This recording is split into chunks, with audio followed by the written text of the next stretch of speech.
All right, everybody, welcome back to the Barbell Therapy Podcast. I'm your host, Dr. Brett Scott. With me here today is Meghan Callaway. She's been in the strength and conditioning industry as a trainer for over 21 years now. She has been a lifelong athlete. She's an animal lover. Her Ultimate Pull-Up program has been featured in the New York Times and has been followed by thousands of people in almost 90 countries since it was released. And she is someone that also excels at calisthenics, like muscle-ups, pull-ups, pistol squats, back levers, and more. She loves coaching people to help them achieve their goals, and as well as many other things. So, Meghan, thank you for taking the time to come on today. Thank you so much for having me. Of course, and like I said, I used to read your articles back in the day, and it's pretty cool to have you on the podcast now and be able to chat with you and pick your brain on some things. So, one of the big things that I've seen from you is the 3 E's of coaching for you. And those are, if I remember correctly, educated, empowered, and excited. Yes. So, the first one being educated, what is it you see, or why is it education for you, first of all? And then what is it those people really need to be educated on? Well, first of all, I think the 3 points tie together.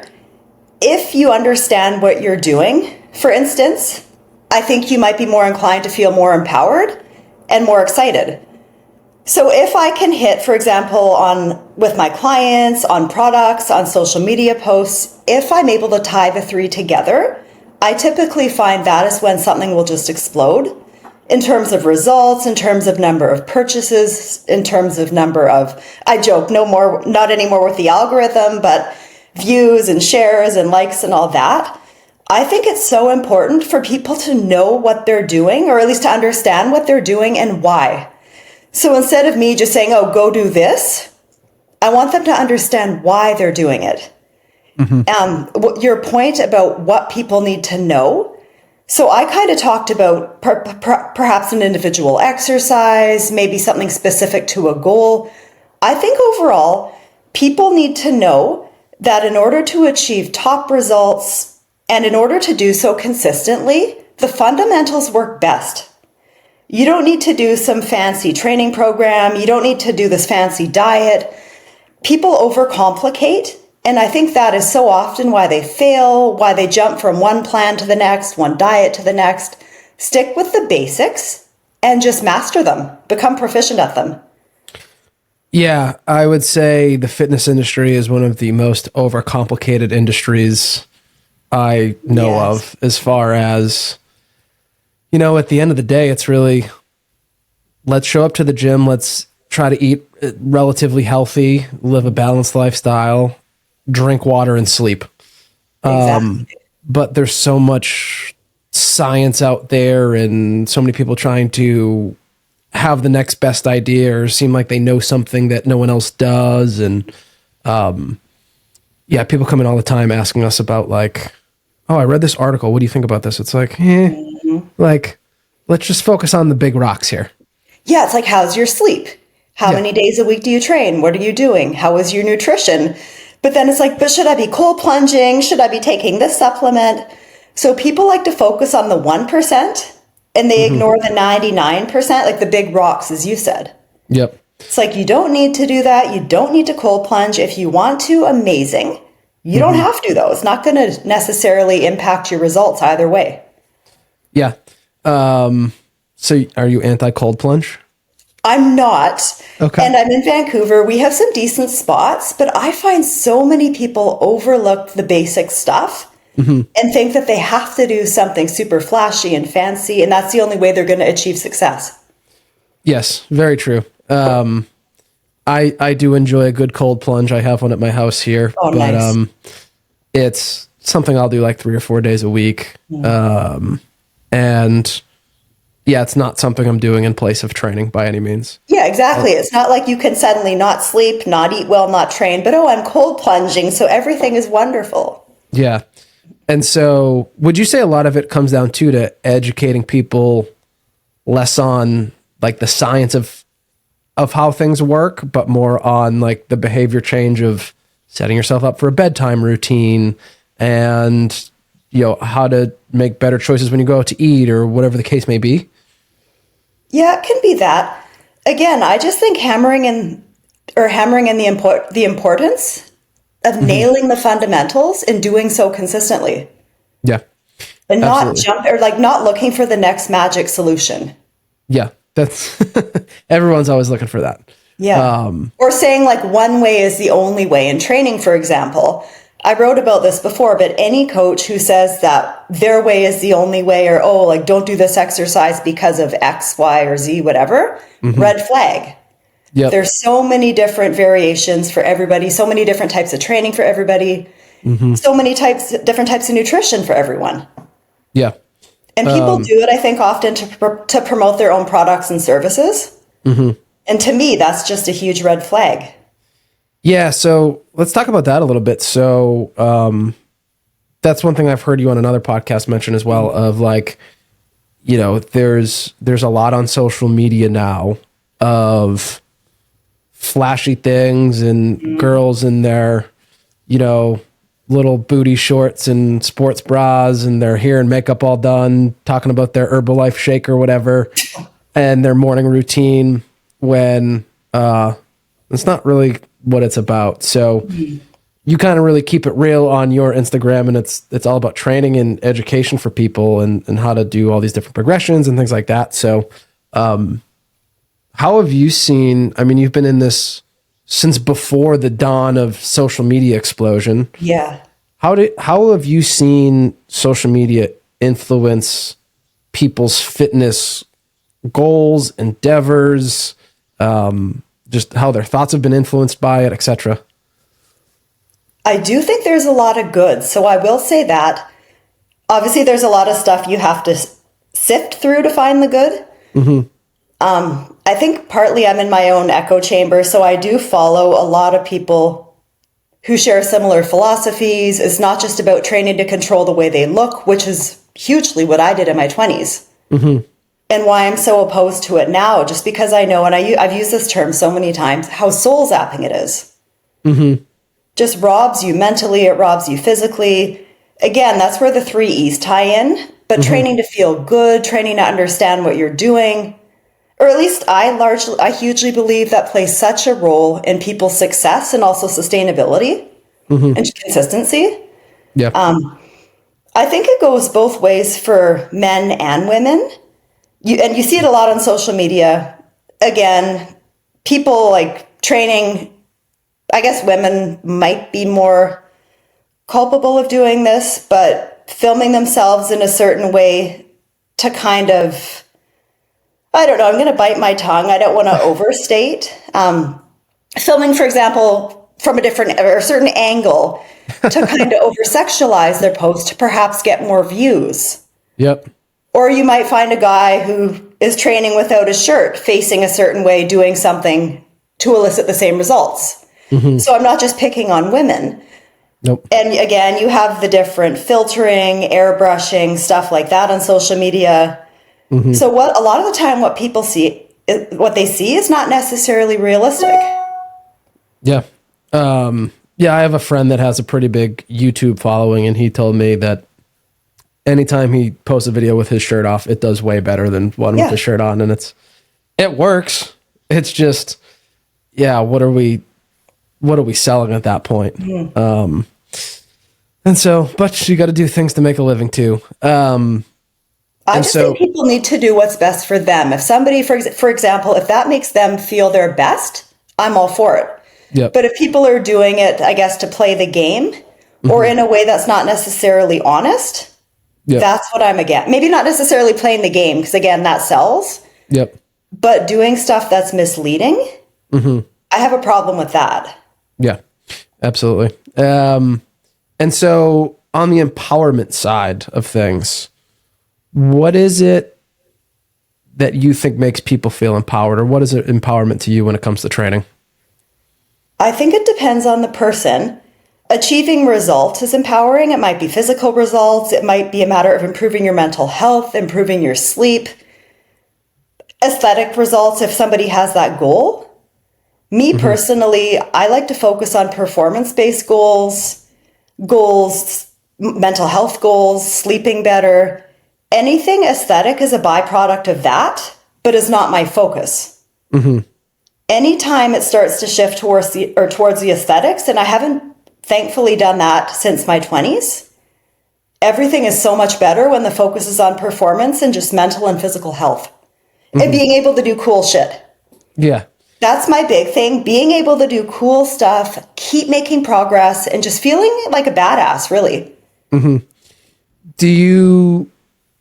Did you find when you were trying to, so were you doing like bodybuilding in your 20s? No, I am so thankful I never got into that, because based on how I was back in the day, that would have destroyed me. How so? I played soccer, I played sports. So I have been an athlete my entire life.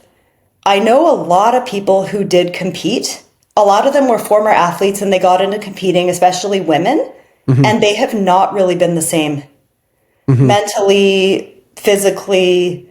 I have a fairly strong opinion in terms of how I feel about that. Some people it can be great. Some people it can be really beneficial. So I'm not going to kind of do a one size fits all. Yeah. But I know a lot of other people, it can really promote and normalize disordered forms of eating and training. That I do not obviously support. And it depends. Again, it depends if you work with a good coach who has obviously good knowledge, good coaching practices, a good understanding of the person they're working with. Yeah. And also helping them post-competition, because so many people, they compete and then it's just like they're done mentally and physically. Yeah. So what negative things have you seen happen to people? A lot of women who competed, they lost their periods for an extended amount of time.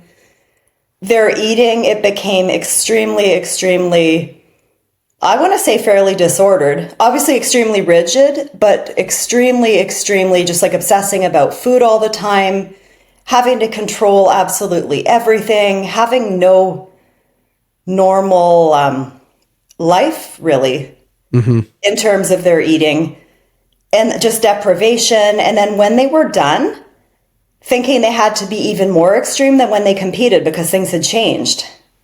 Yeah. Or trying to do the same thing. And it's not sustainable to do like year after year, even month after month.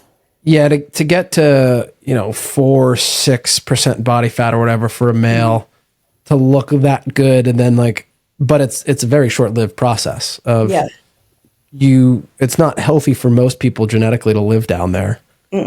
And to see yourself there and I think to see that you can have that look and attain that look, yet you probably feel like shit most people I know that have competed feel like shit the last 4 to 6 weeks of their prep. Yeah. And then they come out of it and they, fall off the diet a little bit and fat comes on really quick and the metabolism isn't where it was pre-prep. I think I've seen that, impact people. And then the whole having to restrict for so long and then it's like just the wheels fall off and everything goes haywire. Yeah. And also doing something purely to control the way you look and also people judging you purely based on your appearance. To me, again, I know it's a sport, but people who do it and try to do that without or to make that a regular part of their life, I just don't necessarily think it's practical or healthy. Yeah. Agreed. I used to be in the bodybuilding world for a bit, and not that I was ever thinking of competing, but I was training like a bodybuilder, eating to get leaner and build more muscle and what have you, and at the gym 5-6 days a week, doing cardio, all the boring stuff that comes with it. And it wasn't until I found Olympic weightlifting and started competing in that where all of a sudden a whole mental shift happened for me where it was like I didn't care to look in the mirror every 5 minutes to see if my abs were still there or if they'd melted away and disappeared. And it really, I saw just such a better mental health aspect of myself in chasing numbers on a bar instead of trying to please God knows who beside yourself. And making yourself happy based on how you look, but how you're doing, I think is a game changer. And it's really cool now. I have I coach a 16-year-old that's on Team USA for weightlifting. And last year she came to me, she's like, I want to go up a weight class. Like, I'm going to be more competitive here for XYZ reasons, this and that. And I was like, okay. And then she walked away and I was like, I don't think I've ever had a 15-year-old girl, or I don't know how many people would ever have a 15-year-old girl come up to them and argue with their coach to move up a weight class and gain weight. See, that's what I love. That awesome. would be a dream client. Yes. I have clients like that too. One time somebody came and she's like, I want to have massive delts. Yeah. I'm like, okay. And she wanted to get strong. That's what she wanted. Yeah. And those are the types of people, like, just to be super clear, obviously bodybuilding is not my background, not my area of expertise. I would never coach somebody who wanted to compete in figure competitions or bodybuilding. Partly, well, first and foremost, it's not my area of expertise, but also I don't necessarily think it's the healthiest thing to do. And ethically, just for myself, I couldn't get behind doing it. Yeah. Yeah. It's a whole different thing. So what we're talking about here too is, we mentioned this a little bit beforehand. So like, there's empowering yourself to do cool shit, feel strong, be satisfied with yourself. Yes. How are you doing that with your clients? Because I think some people get stuck on the weight on the scale and, you know, how they're perceiving themselves. And really, like, we have a lot of people in our gym that make a lot of progress. Maybe the scale doesn't change though, but it's like, all right, we're taking transformation photos here because, like, look, you're, you know, more defined here, you're more defined here. Like, these muscles are lifted up a little bit more. How are you empowering people to, like, stick to the physical progress they're making, you know, with their body versus just how they look? Well, first of all, the types of people I work with, and I'm kind of a 50-50 split between men and women. All the people who seek me out, I joke, I have a fairly low maintenance, easy type of client to work with. Most of them love to train. They're quite motivated, but they really want to learn. They really want to get stronger. They want to learn how to do cool stuff. Maybe they've been injured in the past and want to feel better. So they're not necessarily focused on the aesthetics, even though a lot of them, pretty much all of them, are having aesthetic changes. But it's just a byproduct of the training and not a focus. Yeah. So I don't really have to deal with that too much. Okay. Yeah, so but my clients are fairly easy. They're the types that they seek me out. But it wasn't always like that. In my earlier days, definitely in my earlier days, I did have many more clients who had the types of goals that you just described, or similar issues. Yeah. Yeah. Any way to get them to think away from that or get around that with them mentally? I always try to help them focus on the performance-oriented goals, but even more just the goals, mental health goals, small physical goals, not in terms of appearance, but picking up a bag and putting it in a plane. It suddenly feels easier. You can play with your grandkids and your back doesn't hurt. Yep. You've done your first pull-up. Stuff like that. Again, empowering, exciting. They've been educated. They know what they're doing. I think focusing on those fundamentals, that can really help. Yeah. And then the last part, excitement. How are you getting people excited to train? Because not everyone loves it. That is true. Partly exercise selection. Most of what I do, it's very fundamental. But as I tell people, the more you know, you can become creative and you can add additional layers to the fundamental training. So it totally makes sense, but in a way that is exciting. And no, I'm not constantly adding in exciting exercises all the time. But for example, a dead bug. There are so many different variations you can do. So that's just an example, giving them variety here and there in a way that is exciting, challenging, so they don't stagnate and they're not going to get bored. Making progress. Making progress, at least to me and many others, is exciting. Yeah. Maybe you're lifting more weight, you're doing more reps, your form is improved. Stuff like that is exciting to many people, not to everybody, but to a lot of people. Yeah. Yeah. There's some of the engineering types that like the regiment and the routine and not changing things, and that's fine by me.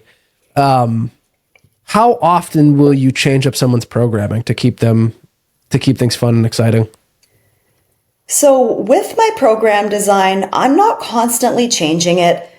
I have a lot of staple exercises. It either stays in most of the time and they keep progressing. Perhaps they're either doing more weight, they might be doing more reps, maybe an advanced variation.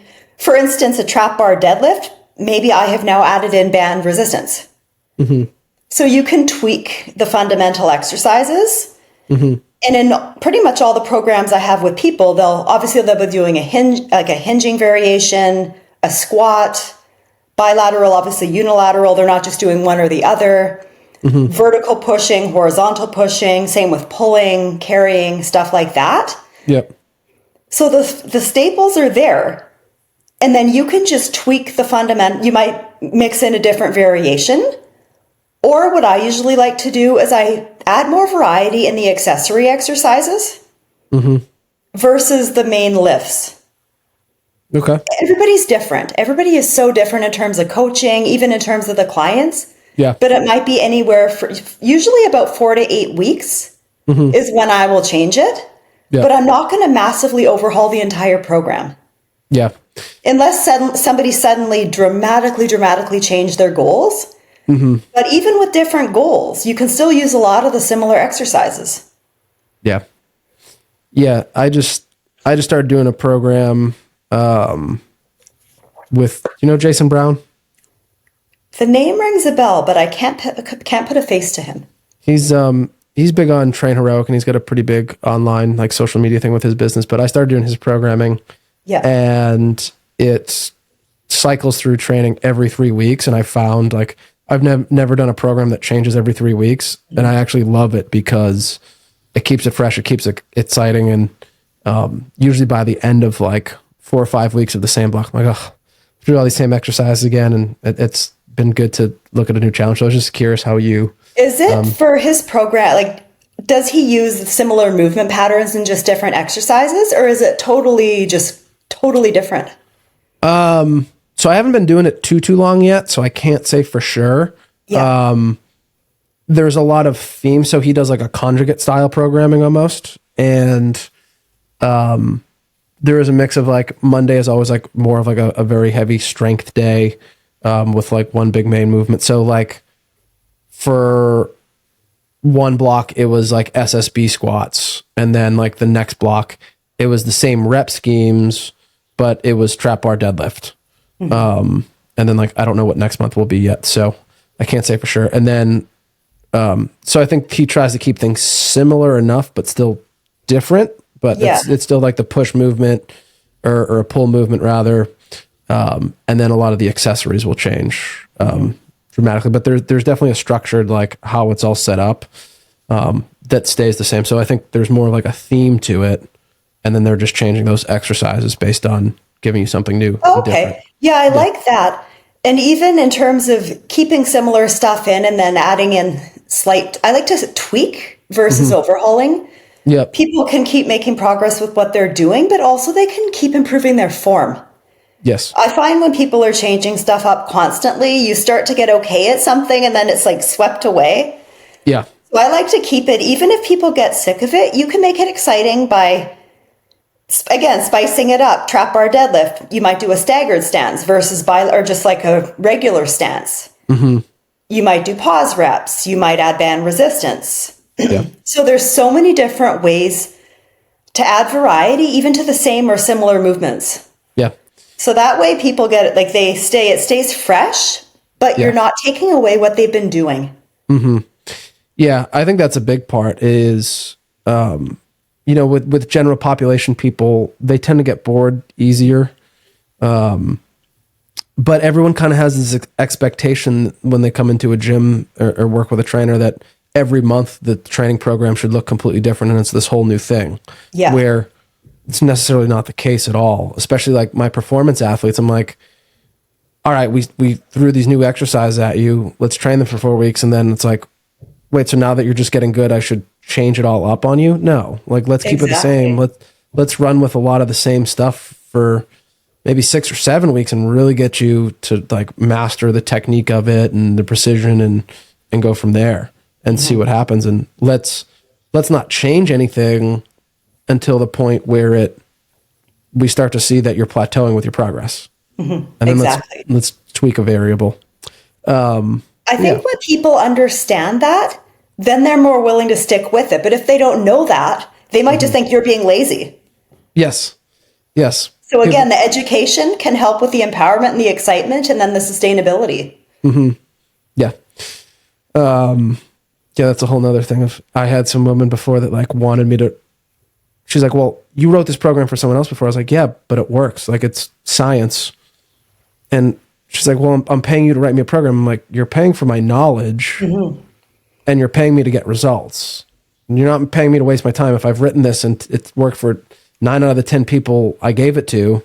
And you also were doing the work back in the, before. Yeah. Yes, she is paying you for this program, but you put in the time before.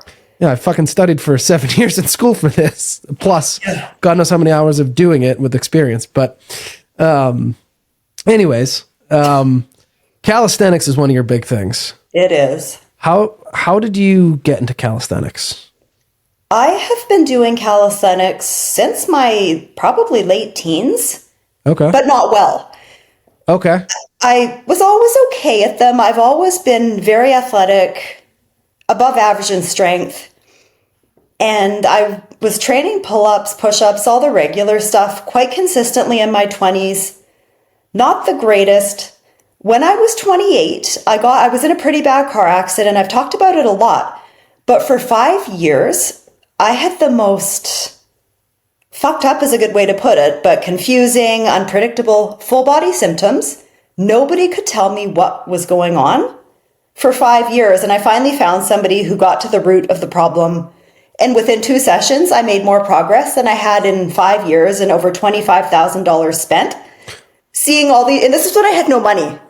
This is when for a lot of those years, I was living at home. I could not afford this, but it was my life. And during that time, I was still training in quotations because it felt terrible. And I was also largely training to control the way I looked. So I did put a lot of my training, the pull-ups and whatnot, on hold. Once I found my solution, I was just before, I think, my 33rd birthday.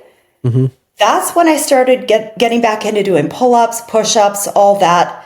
It wasn't until just before my 40th birthday when I learned muscle-ups, though. And that had always been a goal of mine.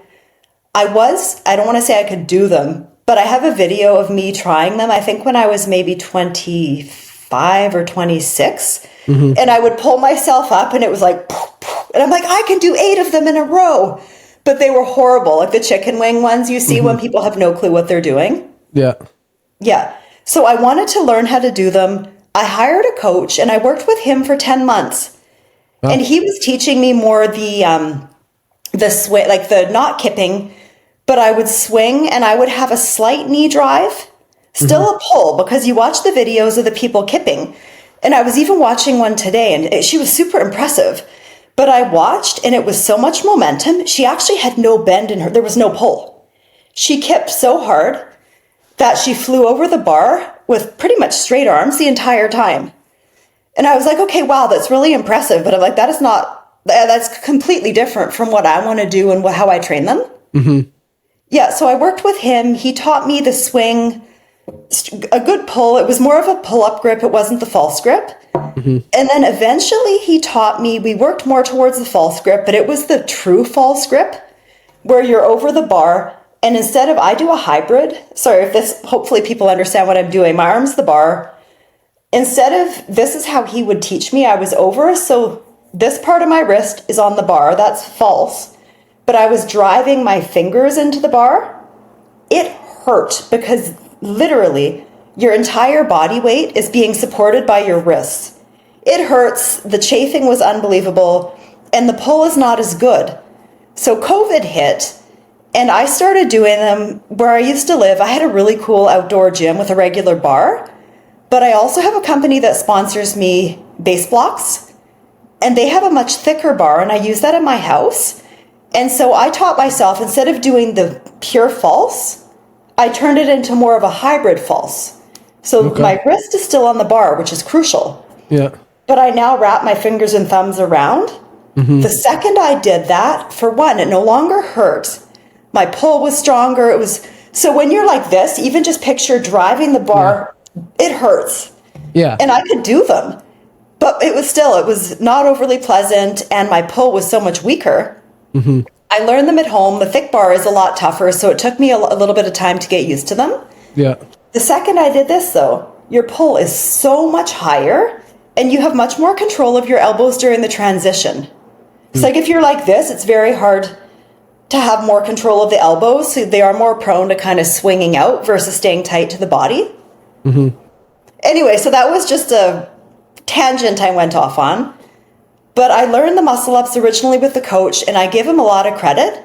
But then I took what he taught me, I used that on my own, but then I enhanced what I was taught. And I also thought stuff that he could have potentially taught me that he didn't. Stuff that he did well, I implemented. Stuff that I thought he might have been able to do better, I improved on my own. So I took that, I used that with my own training. But I now have a lot of people I work with who have the goal of doing muscle ups. They're already very strong. They're very strong, but they want to do muscle ups. So they hire me specifically for that. And then I also have a muscle up program that implements everything that I have learned, everything that I've taught others, and some of the stuff the coach taught me as well. Yeah. You have, I've seen some of you have quite a bit of interesting drills and progressions for muscle ups, which it kind of makes me want to try. I've seen some others. Like I've been studying on YouTube more just to see if there's anything else I can add in. But it's all the staples. You want the high pull. And so many people, they message me, and why can I do 20 pull-ups, but I can't do a muscle up? Well, I say, I'm like, well, how high is your pull? Oh, I'm getting my chin to the bar or just my collarbone. Yeah. So I'm like, okay, that's great. That is the building block. That is the very base of what you need. In order to make them easier, you obviously want a higher pull. So mid to lower chest, then the transition is going to be so much easier. Okay. Yeah, so if you're here, but you'll see some of the slow muscle ups. I have built a really strong transition. My transition strength is really strong. So you'll see me start to transition when I'm down here some of the time. Yep. But most people, you're going to need to transition more when you're here to here. And it's going to be so much easier. If you try when you're here, the bar is going to block you, or you're going to have to try to chicken wing, which is what so many people do. Yeah. Yeah, so but the pull is crucial, getting that high pull, different ways to do it. For people that can't see, that this will be on YouTube too. Oh, yeah, that's why I'm doing all these gestures, just because I know maybe some people will see it. The video will be on YouTube and Spotify. But for those not listening or watching there, you basically want to pull to the bottom of your sternum, or what we call your xiphoid process. Ideally. Yeah. And so do you find that certain people just don't have the mobility to do that? Like there's definitely like a strength component. A lot of it is technique though. Okay. Because with the pull-up, it's much more, again, people who can't see me, they won't know what I'm doing. With the pull-up, it's more of a vertical path. With the muscle-up, unless you can be crazy, crazy strict, which again, you can see some of the slow muscle-ups I do. But for most people, you have to go around the bar. You're not going straight up because the bar is going to block you. You're going to need a slight swing ahead of the bar. Then you're going to travel around and over. So it's a bit more of an arc. Yeah. And so from there, so if you're pulling straight up, doing a regular pull-up, yes, again, it's good for building your base, but the carryover to the muscle up is not going to be as good. So you're going to want to learn high pull-ups where it's more of the arc and you're pulling up and almost back versus straight up, in and down. It's more of an up and, I can't do it here, but up and back. Weighted pull-ups, even though I do them with a very vertical path, but that is going to improve your pull height when you go to implement the high pull-ups. So that's going to help.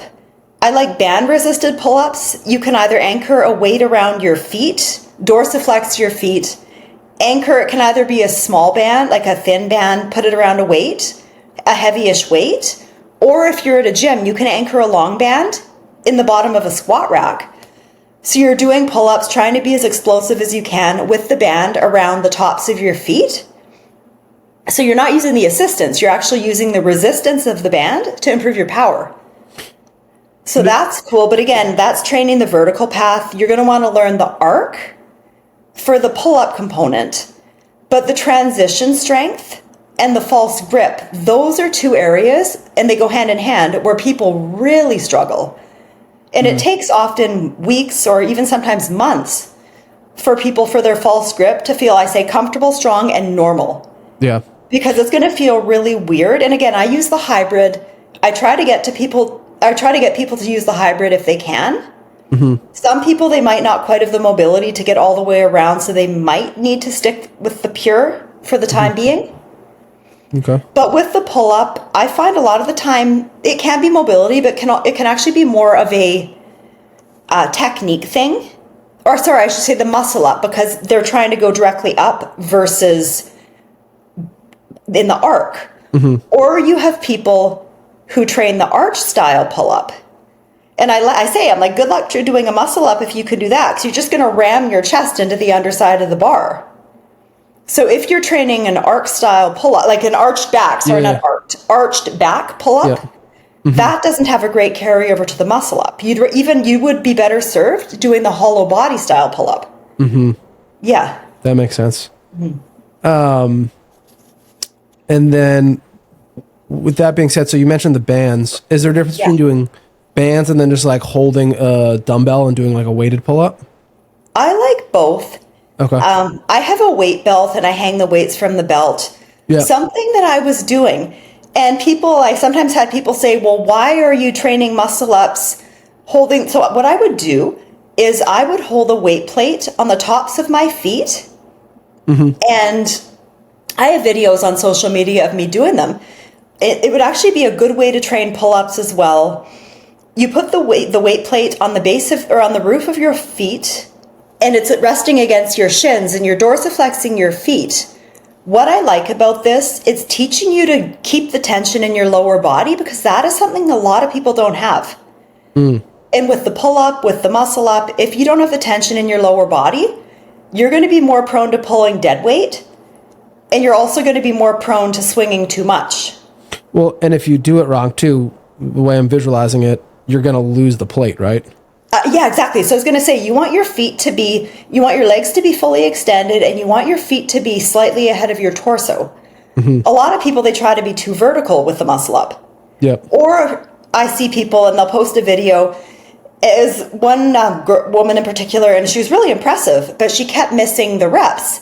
And I could see right away, as she would go to transition, her legs would go whipping backwards. So what happens, you're trying to go up and forward over the bar, but if your legs are whipping backwards, it's pulling you away from the bar. And so I commented, because she was asking for feedback. And I said, well, if you look at your legs, you can see right as you go to transition, you're losing the tension and they're swinging back. And it's pulling you away from the bar and you're missing the rep.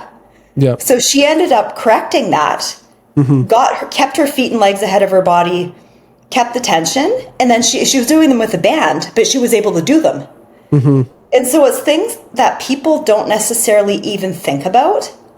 It's super technical. Yeah. And so I'm thinking of just seeing different people do like muscle ups and, different types of like gymnastics movements, but really at the bottom, you want that hollow body hold where your legs are out in front of you, your abs are engaged, right? Versus, I think of when I see, and you can speak on this, and not to throw hate at CrossFit, because I don't hate CrossFit, but I used to, not anymore. But a lot of it, I can picture their legs kind of constantly being behind them, and that arched pull-up position. I'm far from an expert with this. I don't teach the kipping, or even I know like the butterfly style pull-ups and all that. So I am far from an expert. I just it's a totally different skill, and it's super impressive, but it's very, very different from a strict muscle up, or even a muscle up where you're using slight leg drive or knee drive. It's more of an assist versus pretty much getting you over the bar without pulling. Yeah. Which is, again, the one that I described a few minutes ago. She was so explosive, but she used so much momentum. Her arms, there was no bend in her elbows. It was literally a straight elbow. And I watched it a few times because I was like, wow, that is so cool. But it's also entirely different from how I do them and how I teach them. Yeah. I'm curious too, thinking of it with on the rehab side of like labral tears and things, of a lot of people are coming down from that muscle up and coming through and their arms are arched back. And I've seen a fair amount of labral tears and things from that people have gotten hurt doing, like kipping pull-ups, muscle-ups, whatever, where if you think of that anterior leg position or legs out in front of you, your shoulder's in a whole different position too, where you're not fully at end range pushing a joint to its end limit. So having that better technique is probably going to help you to not get hurt when you're training it right with the right skill development. Yeah.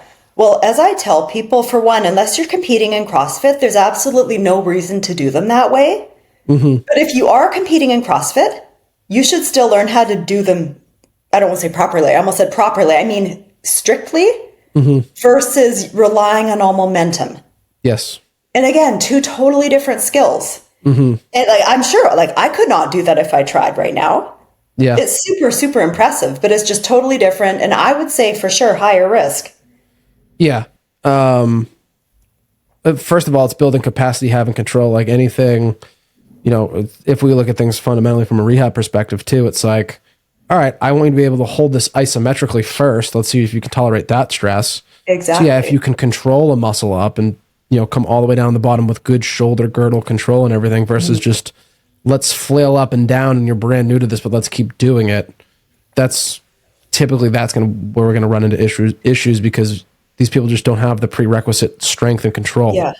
Or well, capacity. there's somebody I follow on social media, and I can honestly say, well, it's her dad who is posting her videos. I can honestly say she is the most impressive athlete I have ever seen. And she will probably be one of, if not the top in the world for muscle ups. I think she's only maybe 5 or 6 years old. Really? I think she can already do 15. Wow. It's insane. I look and I'm just like, I'm kidding. I'm like, I feel so inferior, but she is unbelievable. But one thing I have to say about her videos, for her pull-ups, for her muscle ups, I think she can do, I thought I just saw her having done 29 pull-ups or something, and she fully extends.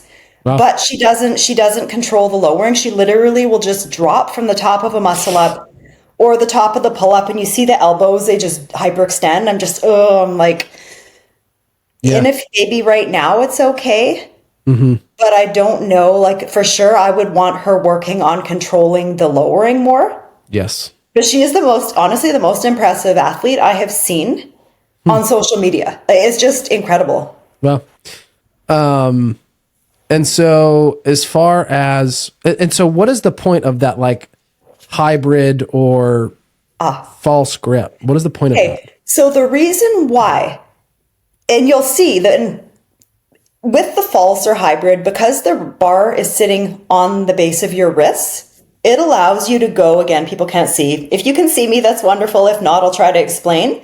It allows you to go from the pull to the push in a fluid movement without releasing your hands from the bar. That is when you'll typically see the people who can do the super, super slow, strict muscle ups. Of course, if they're strict or slow, they're strict. You will always see the false or the hybrid, at least probably 99% of the time. If you use more of a pull-up style grip, what you typically will see is for one, they might need to use more of a swing. They're always usually going to have a slight swing. And when they go to transition, you're going to see them actually release their hands from the bar and it spins over and around versus remaining on the bar and just going from that pull to push in one. And then a lot of the time when I see people doing these, and these are people who are newer to them, because you're releasing the hands, you're going to see the wild elbows and shoulders in the transition. So they're not necessarily kept tight to the body and you see them just fling over and I just cringe. Yeah. And I have some of those. I have videos of myself doing them like that when I was first learning them.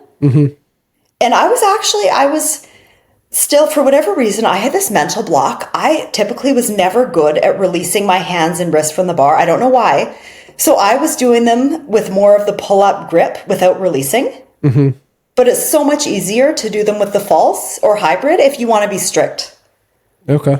And for me, strict, whether I'm doing, my PR right now is 12 in a row, or if I'm just going super slow, I still want to be strict. I don't want to use momentum. I don't want to use much or any of a leg drive. Okay. That's just my preference. That's just my own preferred training style. And a lot of the people who seek me out to work with me, that's what they want as well. Yeah, I've seen you do some you can do like a very slow, strict muscle up, can't you? Yeah, I think my slowest, what was it? I think the slowest I've ever done was 19. And like that 19 was from seconds? the ground to the top, not the way down, because the way down, it's still hard to go slowly. Yeah. But it's much harder to do that just up. So you went from bottom to top in 19 seconds? Yeah. And Holy the transition I aimed, what I wanted to do was, so I was dealing with an injury, a pretty bad injury, not related to muscle ups really.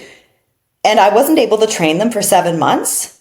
So I'm now getting back to doing them after this layoff. So it's been pretty interesting, fun at times, frustrating at times, just because I'm comparing myself to how I was back then.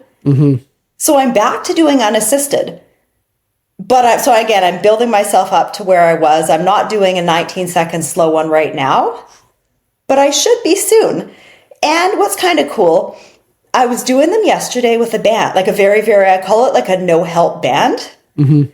So when I was first learning them, like right before I turned 40, I would always have a mental block and I would get super stressed out. I'd always worry that I'd miss it. And it was fun, but frustrating. And my coach, he just said, he's like, stop being so hard on yourself, because I'm a perfectionist and I really nitpick to the point where it would stress me out. So he would give me this no help band. Like it literally would give you no help.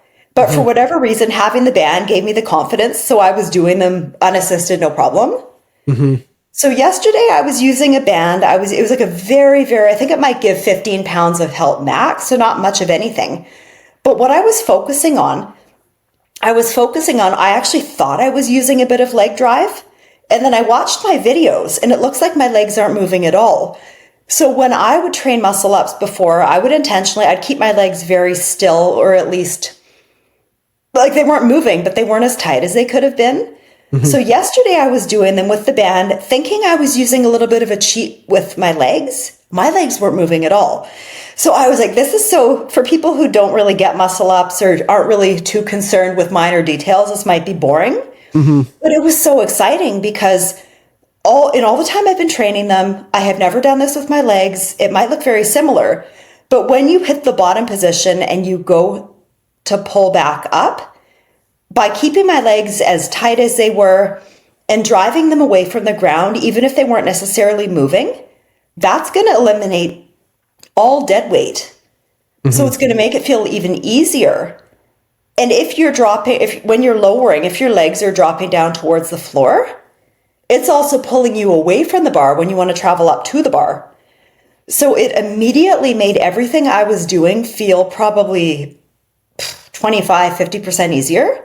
Well, so now as I get back to doing everything unassisted, I think I'll probably be better off than I was pre-injury.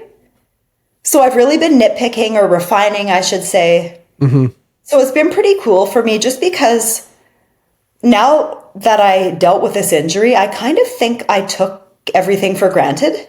And even, for example, a slow muscle up, to me, it was just like, whatever. But now that I'm coming back, and I definitely can't do that quite yet, I'm like, wow, that was actually really impressive. Yeah, for sure. You don't really realize it at the time until something's taken away. Yeah, I love doing pull-ups myself. I've never tried to, I've tried to do a muscle up like once or twice. Now you're making me want to like get into it a little bit more, because for me that would be a big feat, because I'm 5'9", like 205 pounds, so I don't feel like I'm the best candidate for it, but I definitely want to try.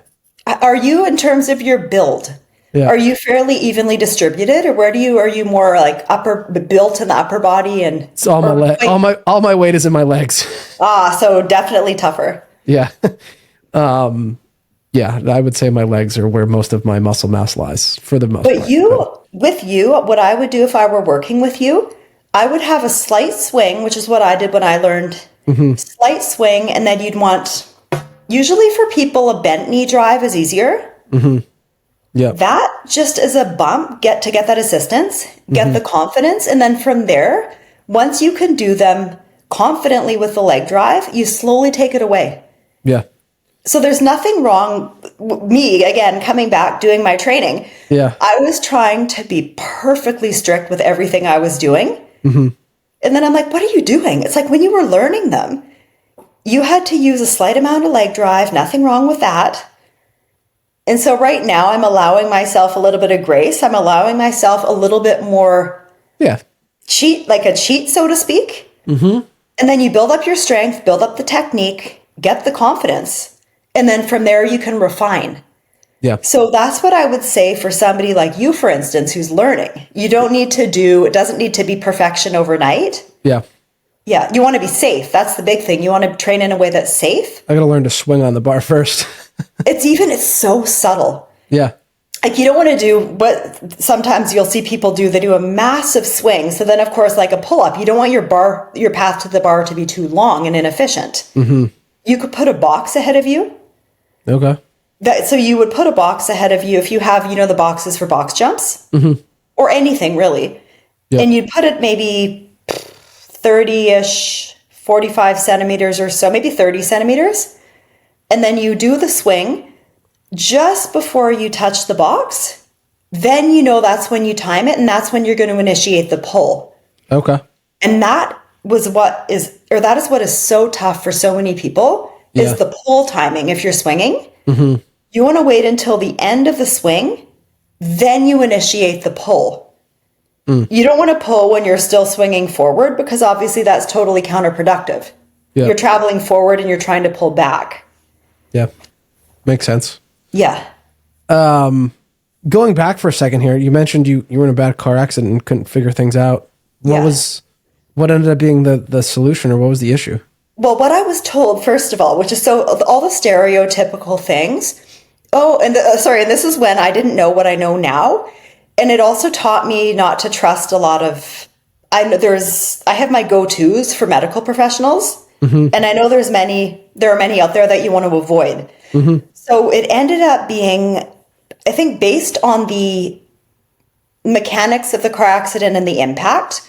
My car, it hit black ice. I was on the highway, basically in a pretty bad snowstorm, going out to pick up a friend at the hospital who'd blown out her knee. That was the only reason why I was driving. I had all-season tires, and we don't get a lot of snow here.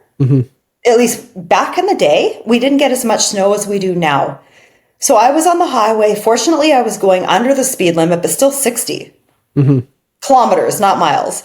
And the front end of my car must have hit ice. Front end, driver's side smashed into the median. And then it bounced off the median and was doing a 180 across the highway.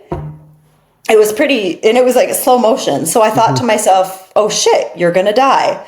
And then I said, oh no, you're just going to be hurt really badly. Those were the thoughts going through my head because I had time to think about it. So because I knew the driver's side was going to smash into the median on the other side of the highway, I leaned as far across my car as possible, held on to the other door, like the passenger door. And then I think because of the impact, because of the way my body was, it caused severe irritation in the nerves in my rib area. Okay. And the ribs were the only part of my body. The doctors, chiropractors, everybody I saw, none of them looked there. But I was told, oh, your SI joint is, in quotations, out. Your low back is so messed up. You're never going to be able to squat again. Your neck, there's like scar tissue in your neck. Be careful. I was told, oh, you're tight, you're weak, blah, blah, blah. Like all the stereotypical crap people tell you. Yep. And again, most of it is complete nonsense. So the second Jason, his name is, figured out what the heck was going on. And he did basic stuff to relieve the irritation in the nerves. But because it had been going on for 5 years, I had developed so many different issues because I've been compensating so badly. And I'd also been training. I was playing soccer pretty much, I think 3 out of the 5 years I was playing soccer at a high level.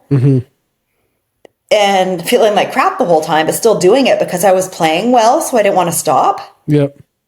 Yeah. So I had to relearn how to do everything, even something as simple as walking, running, every single fundamental movement I had to relearn because I had been compensating so badly. Yeah. Yeah. So what did they end up doing for it? Was it just like some soft tissue work and some rib mobilizations and things like that? Or The process, like the original thing he did it in his clinic, but he also taught me how to do it on my own. It's called rib stacking. Okay. Yep. I'm familiar. And I forget the exact rationale. It was so long ago, but it was to create the space, but it was really to relieve the pressure on the nerve or nerves. I don't know if it was multiple or singular. But within, like I said, 2 sessions, it was the difference, more progress in 2 sessions than 5 years of just nonsense and money spent. Yeah. Yeah. Interesting. And unfortunately, he moved away because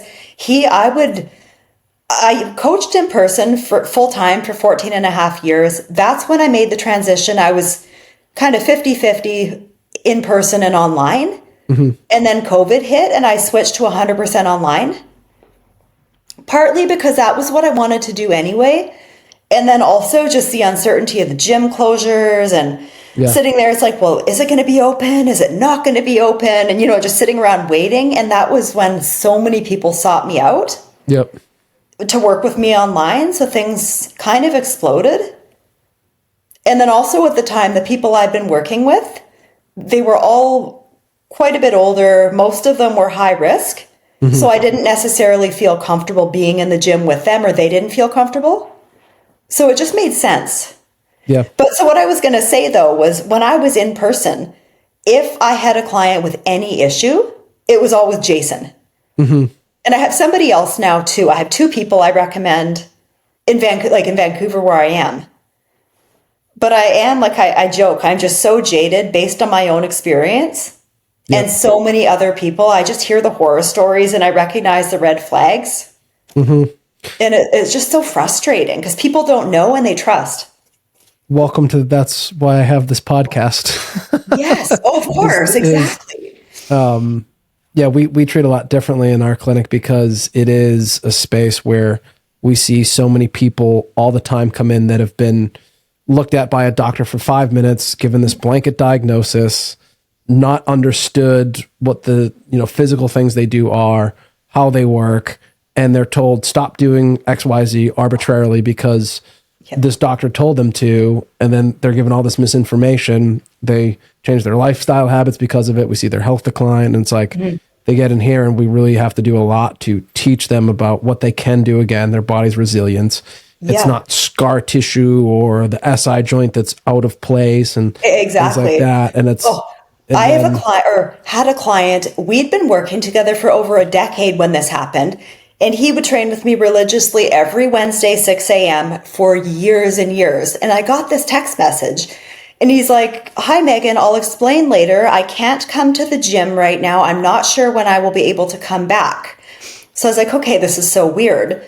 And then what ended up happening, he went to see, in quotations, the top specialist in North Vancouver for knees. And he was given, I don't know if it was an MRI, I forget what it was. He was told he had osteoarthritis in both of his knees. He can never go skiing again. And he loves skiing. Never run again. Don't do anything, blah, blah, blah. And it was so funny. So the knee that actually had the pain was better. Had no osteoarthritis. Yeah. The knee that actually had the osteoarthritis had 0 symptoms. But he was your textbook. And again, it's not a one size fits all. But with him, improving his mobility, improving his stability, like moving better, getting stronger, guess what? The pain went away and it never came back. And he's skiing again. He's running again. He was in his 50s at the time. Yeah. But it's just like, I am so sick of these doctors scaring the crap out of people for no reason, making them scared to do so much as breathe the wrong way. Yep. And it's so common. That's the frustrating part. I had a patient a few weeks ago. She's a gym member and she had hurt her elbow, like epicondylitis, like golfer's elbow, tennis elbow. Yeah. I forget which side it was, but she called to cancel her membership. Oh no. And I was like, what? She's 50 years old. She power lifts. She's doing great. Like she's making progress with it. And I was like, what's going on with her?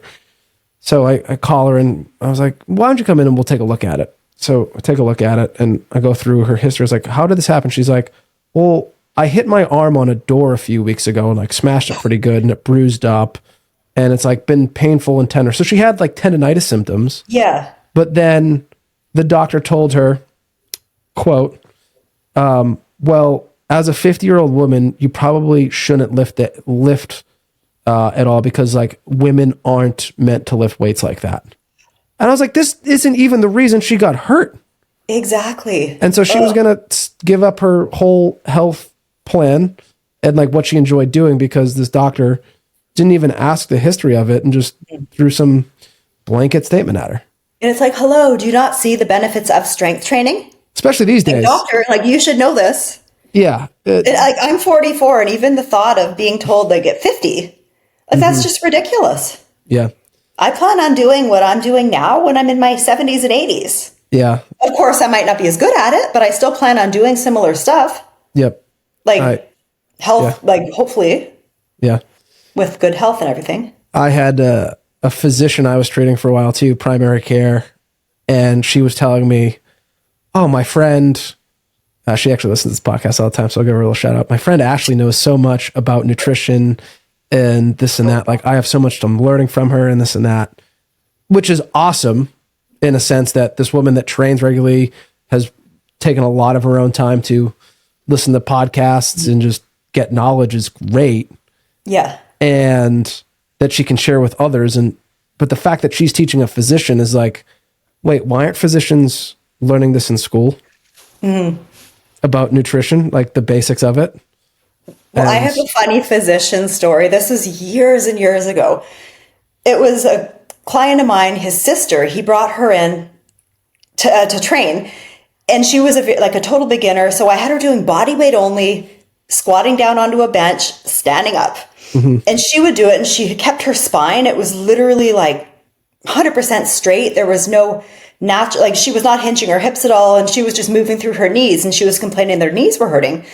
So I said, I'm like, well, you know, when you squat, and I explained it as basically as I could. I demoed, and she's like, so you're telling me you want me to have a lordotic curve in my spine? And I was like, well, you just want to maintain the natural curve of your spine. It was like normally, like when you sit down, you're not going to have your back like this. There's going to be a slight forward lean. And she kept saying, so you're saying you want me to have a lordotic curve? And I'm like, no, I'm saying you want to have a neutral spine. And yes, there is going to be a slight lordotic curve that is normal. And like, you want to maintain the same position.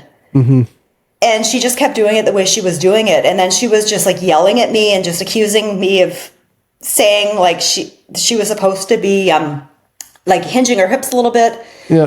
And then she's like, yeah, the spine is like perfectly straight. She actually told me the spine is like literally like a ruler. So I'm like, I didn't say it, but I'm like, oh my gosh, you're a physician and you don't quite understand what a normal spine looks like.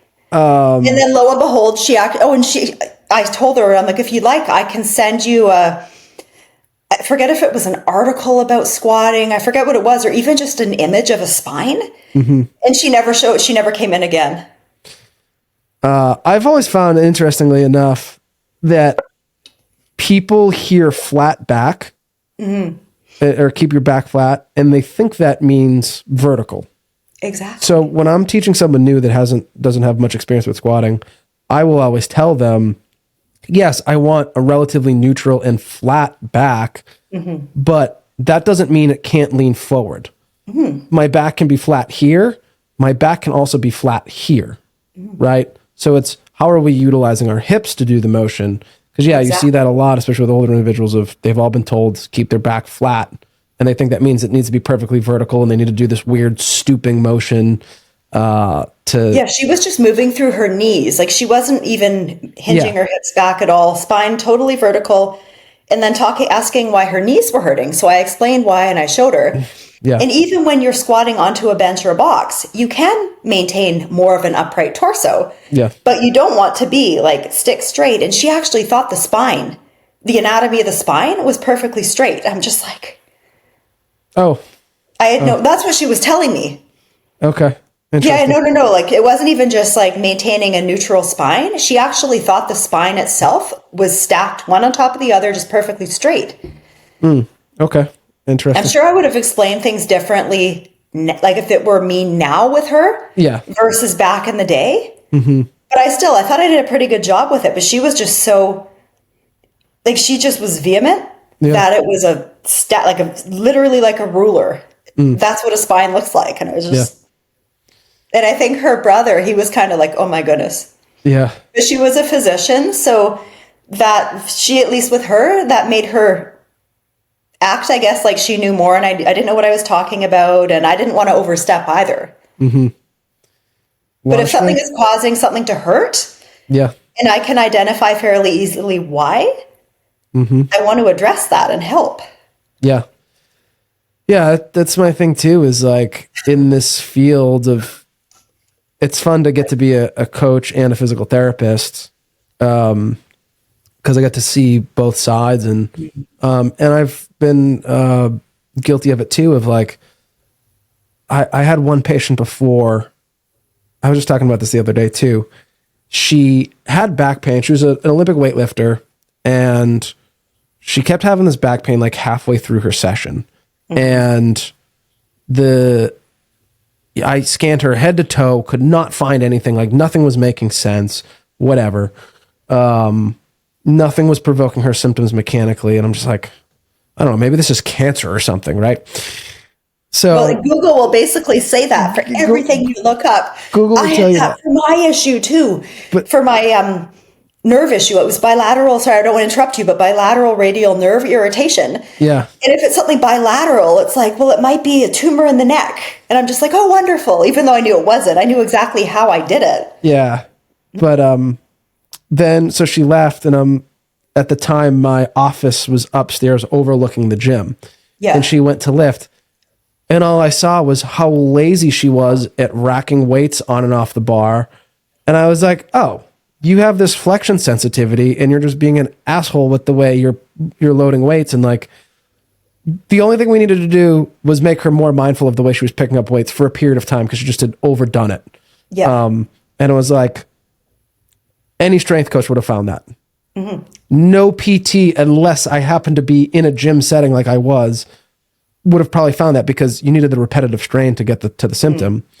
But there's so much strength coaches, trainers, whatever can do to help people with the basics of improving strength, stability, mobility, behaviors, where like I see a lot of PTs, doctors, medical providers get stuck in the weeds of like all the nitty gritty details. And it's like, big rocks. Let's focus back on those big rocks again. Exactly. Big rocks and then context.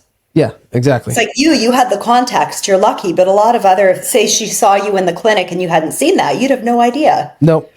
And like very few coaches, myself included, I might not have thought to ask, well, how do you rack your weights? Yeah, exactly.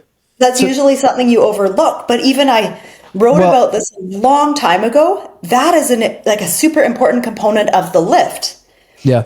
Say you're front squatting or back squatting or whatever it is, your setup and unracking the weight is a huge component of the actual lift. Yeah. So that's something. Start when you're moving. That learning piece there taught me. I hope no future patients listen to this, but it taught me, like, I used to try to do like 5-star service and hand all the weights to the patient. Oh, but I used to do that too. And now it's I'm like, you would exhaust yourself. I'll demo the thing, put the kettlebell down and be like, all right, grab the kettlebell. Yeah. And it's like, if they have a flexion sensitivity in their low back, which is pretty common, and they just grab it and rip it with the flexed spine, I'm like, oh, like, there's my cue to fix that. Yeah, exactly. So, anyways, do you have to wrap up here soon? Do you have a few more minutes? I have a few more minutes. Okay. Last thing I wanted to talk about was, as part of that calisthenics thing, what do you think the benefit is to doing calisthenics? Because I've never been big into them personally. I know a lot of people that look very healthy that do them. It probably feels different than like a bodybuilding type workout. So when you say a bodybuilding type workout, is it purely to control, like, so you're just doing it to build muscle? Or is it more you're talking about lifts with dumbbells, barbell, stuff like that to get stronger and all that? Yeah. Or is it more just purely like, oh, I want to grow my biceps or, oh, my lats?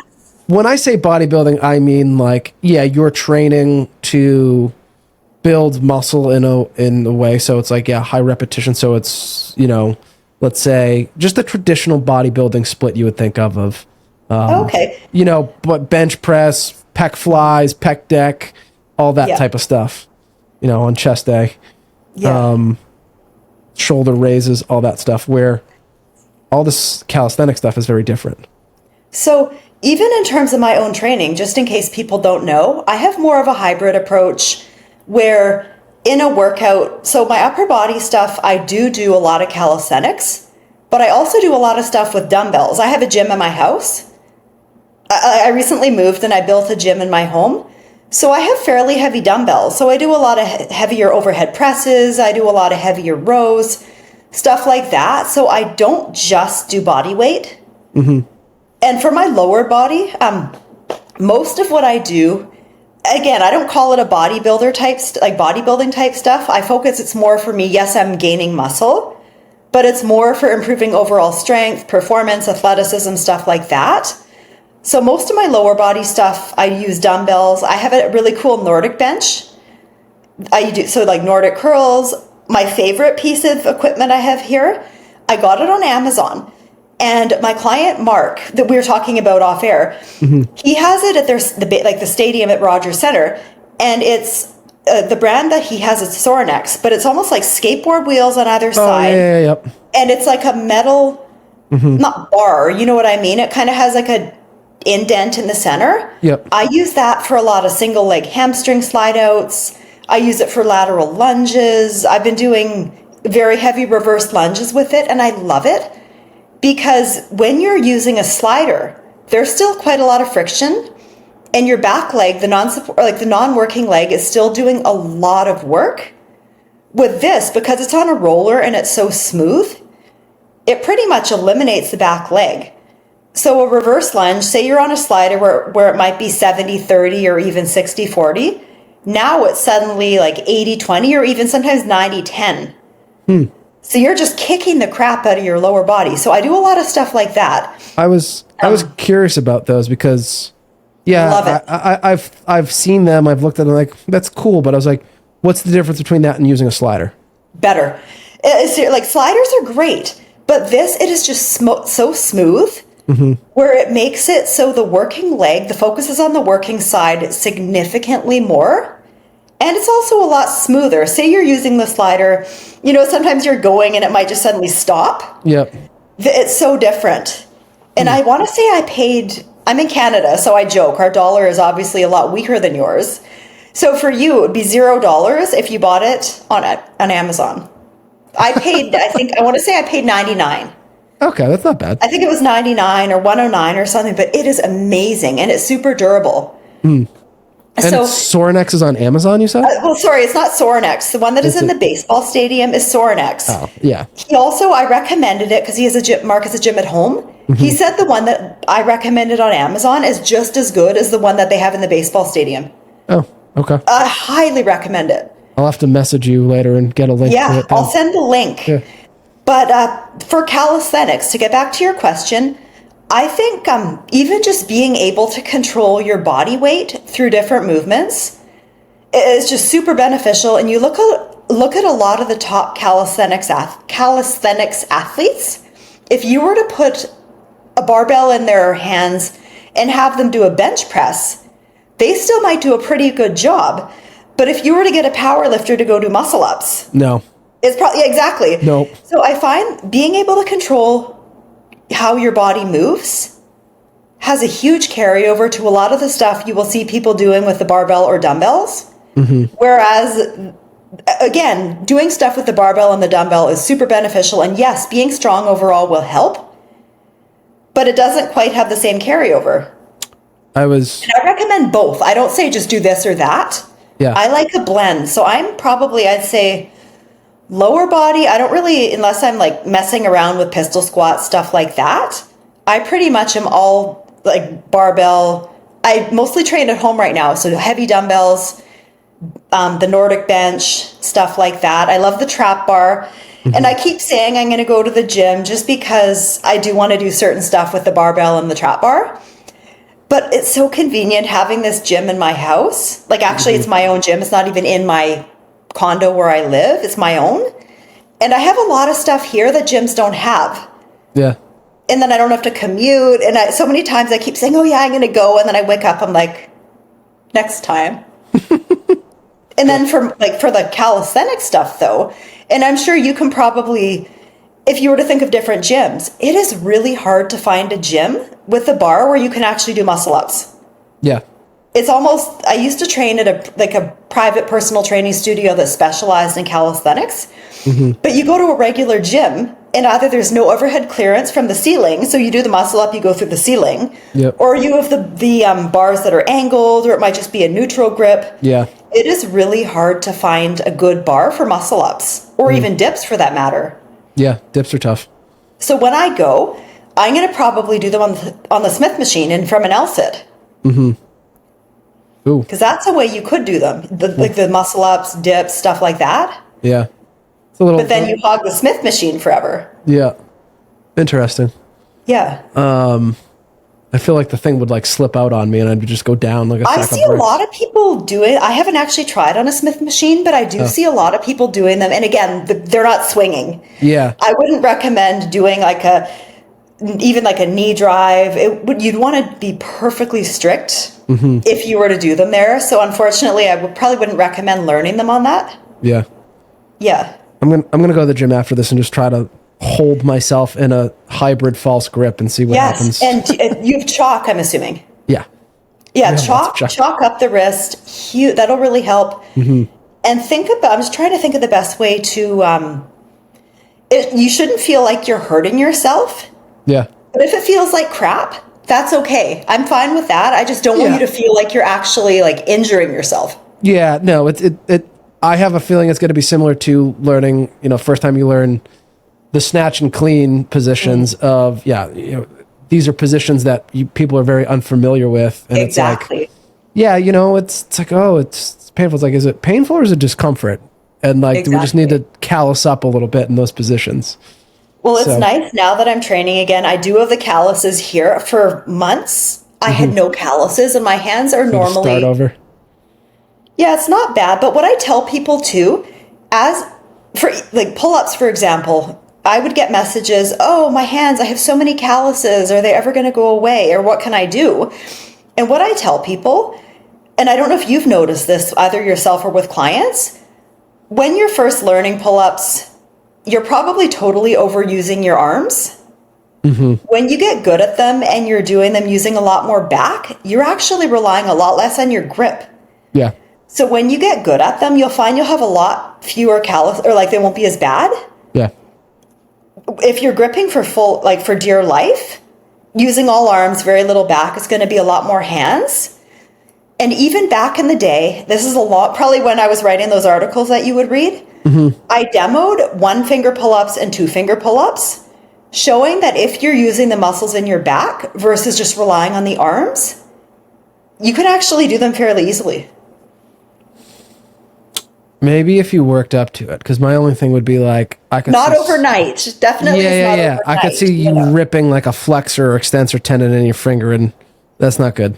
No. I wouldn't tell people to do that. I just did it. It was more, it's like, well, this is if you are using your back versus just pulling with your arms. Yeah. And no, I didn't just suddenly do it overnight. Of course, I've been doing them for quite a long time. Yeah. 2 fingers actually feels relatively comfortable.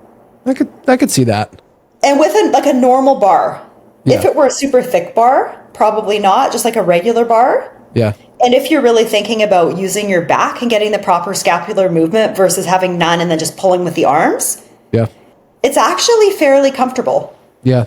I mean, Yeah. I know a lot of like rock climbers and stuff will train different, like they have the mounts they can use and stuff and they'll do pull-ups with. Like I have a guy that used to hang them from the bar and he'd just have this little rivet basically for his fingers to go in and pull himself up. A friend of mine bought me those. Yeah, and you do either pull-ups just from your fingers. Yep.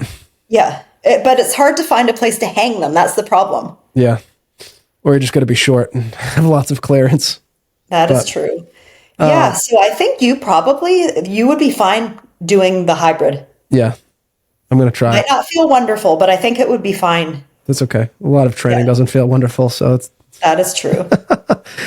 but anyways, this was a great chat. Anything else you wanted to add before we wrap up here? I think we did cover quite a lot. We did. I don't have any brilliant thoughts to add in right now. That's okay.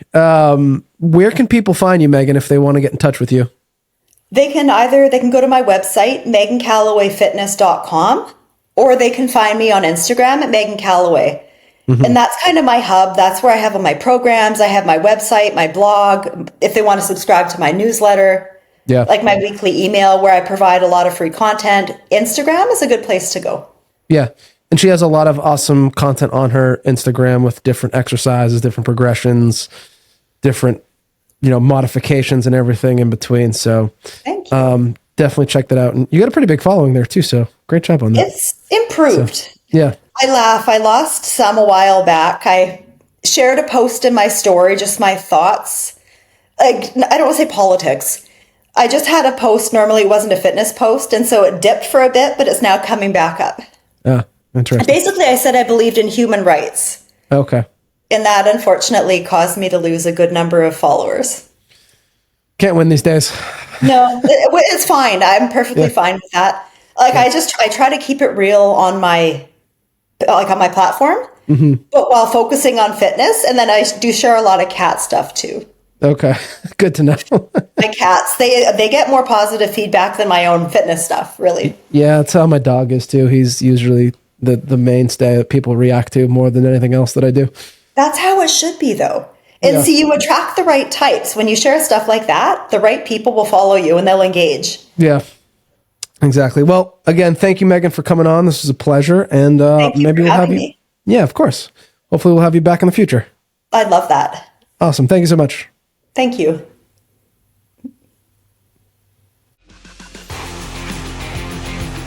"84% of you that listen to this podcast frequently do not hit the follow button. If you've enjoyed any of these episodes, could you do us a favor and hit the follow button, leave a rating, and maybe leave us a review? It helps this channel more than you know, and the bigger the channel gets, the bigger the guests get.